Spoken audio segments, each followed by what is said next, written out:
चलिए आज बात कर लेते हैं हाइड्रोस्टैटिक लॉ की। आपकी ग्रेड की प्रिपरेशन ठीक ठाक चल रही है ना? आप न्यूमेरिकल वगैरह की प्रैक्टिस करते रहिए और टेस्ट सीरीज देते रहिए, दैट इज़ वेरी इंपॉर्टेंट। आज हम लोग हाइड्रोस्टैटिक लॉ के बारे में स्टडी करेंगे और मैं फ्लूइड मैकेनिक्स का कोर्स तो कवर कर ही रहा हूँ। फ्लूइड मैकेनिक्स कोर्स का कोर्स पूरा कवर होगा, ठीक है। तो आज बात कर लेते हैं हाइड्रोस्टैटिक लॉ की। हाइड्रोस्टैटिक लॉ क्या कहलाता है? हाइड्रोस्टैटिक लॉ कहता है कि rate of increase in the pressure, मतलब जो प्रेशर बढ़ रहा है हाइट के साथ, rate of increase of the pressure with respect to the height is equal to the specific weight of the fluid. कहें तो इसको ऐसे लिख सकते हैं, dP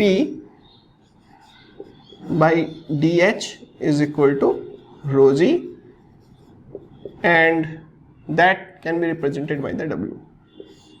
चलो इसको प्रूफ कर लेते हैं, ठीक है। इसका प्रूफ क्या होगा?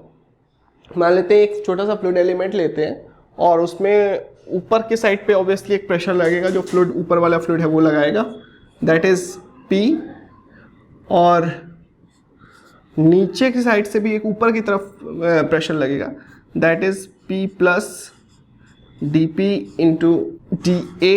Let's say area is dA। सो ये दोनों फोर्सेस ऊपर की साइड से P इंटू डी ए और नीचे से ऊपर की तरफ P plus D P into D A, ये दो फोर्सेस लगेंगे और एक नीचे की तरफ एक फोर्स लगेगा, that is the wait of the fluid element. तो इसको कैसे बैलेंस करेंगे? P इंटू डी ए, ये नीचे की तरफ लग रहा है, प्लस रो जी इंटू वॉल्यूम। वॉल्यूम क्या होगा? D A into, let's say this is D H, D A into D H. ये नीचे की तरफ लगने वाले फोर्स हैं। इसको बैलेंस कौन कर रहा है? P plus D P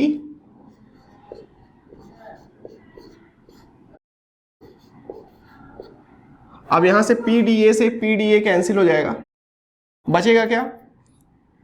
row G D A D H is equal to D P D A, D A से D A cancel, so that will be dP by dH is equal to rho g, जो हमने बात की थी hydrostatic law की। तो ये इसका प्रूफ है।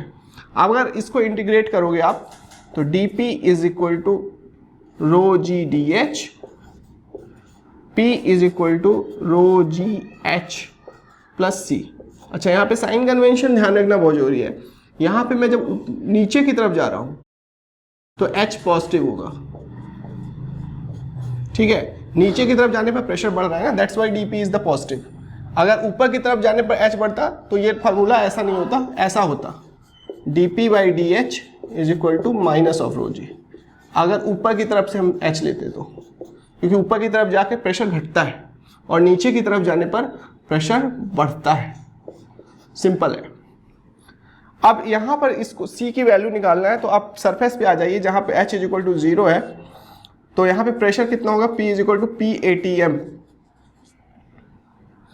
पी ATM, H 0 है तो ये 0 हो जाएगा, प्लस C। सो यहाँ पर आपको वैल्यू मिलेगी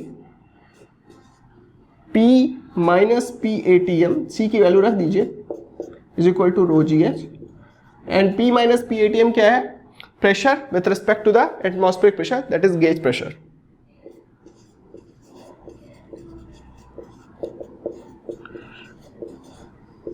and that is very important formula.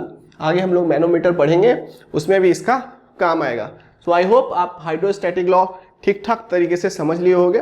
Basically ये स्टैटिक फ्लूइड के लिए वैलिड होता है, ठीक है। और इसका सेंस यही है कि प्रेशर जब आप नीचे की तरफ जाओगे हाइट के साथ तो वो इंक्रीज होगा। कितना इंक्रीज होगा? So this is the value, ठीक है। तो आप अब समझ गए होंगे। Thank you.